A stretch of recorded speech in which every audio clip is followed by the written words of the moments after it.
9-р сарын 1-ээс эхлэн 8 цагаас 17 цаг хүртэл ажиллах байгууллагуудыг дуулгая. Нийслэл дүүргийн иргэдийн төлөөлөгчдийн хурлын ажлын алба, нийслэл дүүргийн цэг даргаанд хамгаан газар, Улаанбаатар хотын захирагчийн ажлын алба, харьяа газар, нийслэл дүүргийн цэг даргаан хэрэгжүүлэгч агентлаг, хороодууд нөгөөдрөөс эхлэн 8 цагаас ажиллана. Өөрөөр хэлбэл 167 албан байгууллага 9,000 албан хаагч өглөөний 8 цагт ажиллаа эхлүүлнэ.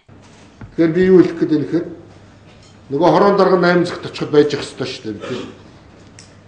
Ийм юм дээр бол одоо энэ ажлын цагийн бүртгэл юм дээр нэлээд одоо энэ жигдрээд ингээд хяналт бол хатуу байх ёстой шүү. Ажил эхлэх дуусах цаг дээр гэдгийг бол зориуд хэлье. Энэ бол нөгөө төвжирлийг бууруулах тухай бууруулдаг олон улсын одоо нэг хэрэгжүүлсэн туршлагууд дотор байдаг нэг арга хэмжээний л нэг нь.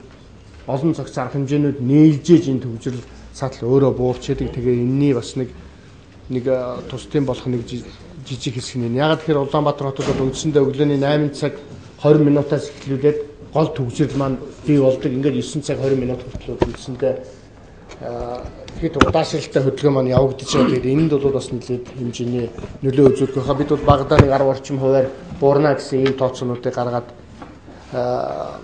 үзэж байгаа. Хэдийгээр ийм тогтоолыг иргэдийн төлөөлөгчдийн хурлаас гаргасан ч яг цагтаа ажлаа эхлэхэд хяналт тавин ажиллахыг хотын дарга мөнх хоёрт алгасан юм а.